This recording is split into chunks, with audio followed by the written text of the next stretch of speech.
1956 के अंत में जब पंचवर्षीय योजना चल रही थी, तो 1956 में 5 भारतीय उद्योग 5 इंडस्ट्रियल इंस्टीट्यूट टेक्नोलॉजी स्थापित की गई और इसका लक्ष्य 2 पॉइंट कितना था 1 और प्राप्ति 3.6।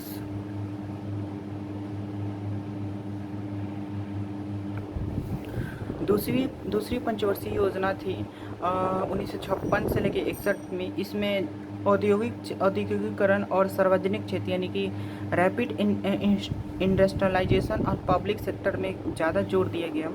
यह पीसी महालनोबिस पे आधारित इस योजना है।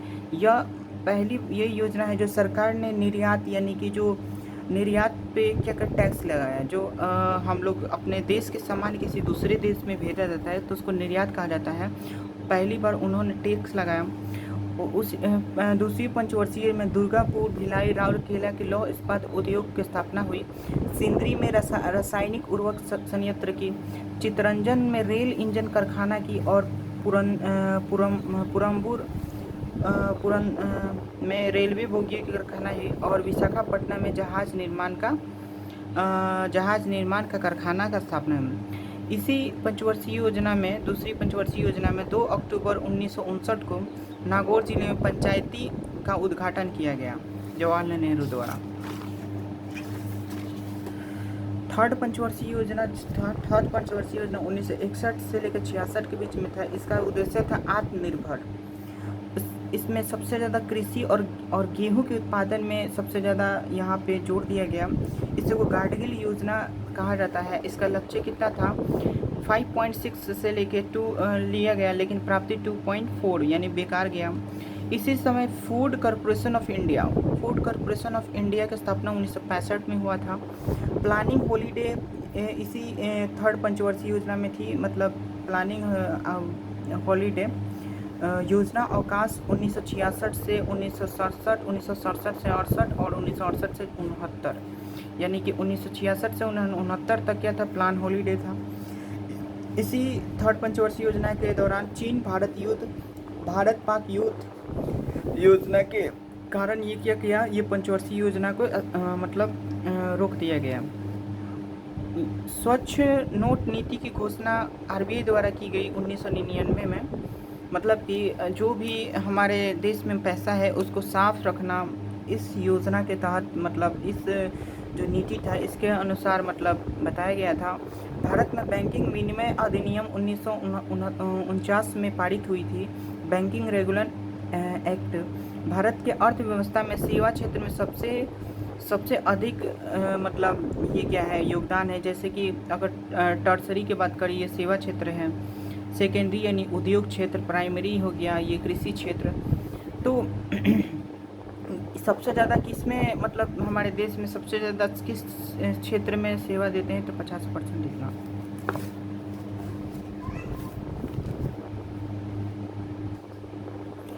भारत में क्रेडिट रेटिंग एजेंसी के नियामक कौन है, सेबी, जिसकी स्थापना 1988 में हुई थी।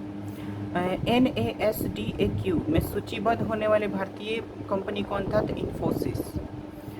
आर्थिक भाषा में IPO का फुल फॉर्म क्या, इनिशियल पब्लिक ऑफरिंग कहा जाता है। भारत में राजकोषीय नीति फिजिकल पॉलिसी कौन बनाता है, तो वित्त मंत्रालय यानी फाइनेंशियल मिनिस्टर बनाता है।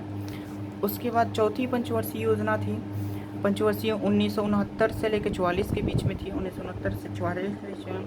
इस समय किसकी सरकार थी, इंदिरा गांधी उस समय प्रधानमंत्री थी। इसका फोकस क्या था, स्थिरता के साथ विकास और आत्मनिर्भरता की ओर प्रगति करना, growth with stability and progress towards self reliance. इसी समय सरकार ने 14 बैंकों का राष्ट्रीयकरण किया, नेशनलाइजेशन किया और हरित क्रांति ग्रीन रेवोल्यूशन में कृषि को बढ़ावा दिया। Monopolitics and restrictive trade policy act इसी MRTP एक्ट 1969 में आया, इसी चौथी पंचवर्षीय योजना के दौरान। और बफर स्टॉक की स्थापना भी इसी पंचवर्षीय योजना के दौरान की गई। ऑपरेशन ऑफ फ्लोड यानी कि 1970 में ऑपरेशन दूध जो था आंदोलन ऑपरेशन फ्लोट 1970 में हुई वर्गीस कुरियन के नेतृत्व में। ड्रॉट प्रोन एरिया प्रोग्राम चौथी पंचवर्षीय योजना जो 1969 से 44 के बीच में चलाई गई, यही जैसे सूखाग्रस्त क्षेत्र कार्यक्रम भी शुरुआत इसी चौथी पंचवर्षीय योजना में की गई थी।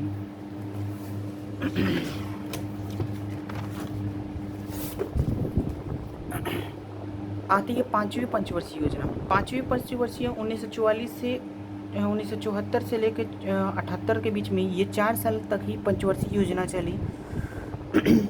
इस रोजगार बढ़ाने के लिए इसका उद्देश्य क्या, रोजगार इंक्रीजिंग एम्प्लॉयमेंट और गरीबी मतलब गरीबी को हटाने का सबसे पहले पाँचवीं पंचवर्षीय योजना में शुरुआत की गई थी। इसी टाइम 20 सूत्री कार्यक्रम 20 कार्यक्रम जो था ये शुरू की गई थी। 1975 में इलेक्ट्रिसिटी सप्लाई एक्ट यानी विद्युत आपूर्ति अधिनियम में संशोधन की गई थी 1975 में ही। और इसी पंचवर्षीय योजना में, पाँचवीं पंचवर्षीय योजना में the Indian national highway system यानी भारतीय राष्ट्रीय प्रणाली की शुरुआत की गई थी। पाँचवीं पंचवर्षीय योजना में पहली बार परमाणु परीक्षण first nuclear test smiling Buddha 1974 में सक्सेसफुल किया गया था। उसके बाद पाँचवीं पंचवर्षीय योजना में ही मिनिमम नीड्स प्रोग्राम यानी कि न्यूनतम आवश्यकता प्रणाली की शुरुआत की गई थी, जिसका किसके द्वारा तो डीपी धर द्वारा तैयार किया गया था। इसीलिए पाँचवीं पंचवर्षीय योजना को डीपी धर मॉडल कहा जाता है। उसके बाद जब 1978 में नवनिर्वाचित न्यू इलेक्टेड मोरारजी देसाई की सरकार यानी कि सरकार बनती है, और इस योजना में क्या कर दिया गया, तो जो पाँचवीं पंचवर्षीय योजना उसको ख़त्म कर दिया गया। और 1978 में मोरारजी देसाई देश के प्रधानमंत्री बनते हैं, और उन्होंने हर एक साल के लिए क्या लाते हैं, पंचवर्षीय, इसलिए इसे रोलिंग प्लान कहा गया 1978 से 1980 के बीच में। और रोलिंग प्लान लाया गया तो वो कितने सालों के लिए क्या था, योजना बनाता था, तो 1 वर्ष के लिए योजना बनाता था। 1 वर्ष के लिए क्या बनाता था, योजना बनाता था। उसके बाद 1980 में इंदिरा गांधी की सरकार आती है और मोरारजी देसाई की जो 1 वर्ष की योजना है उसको समाप्त कर देती है।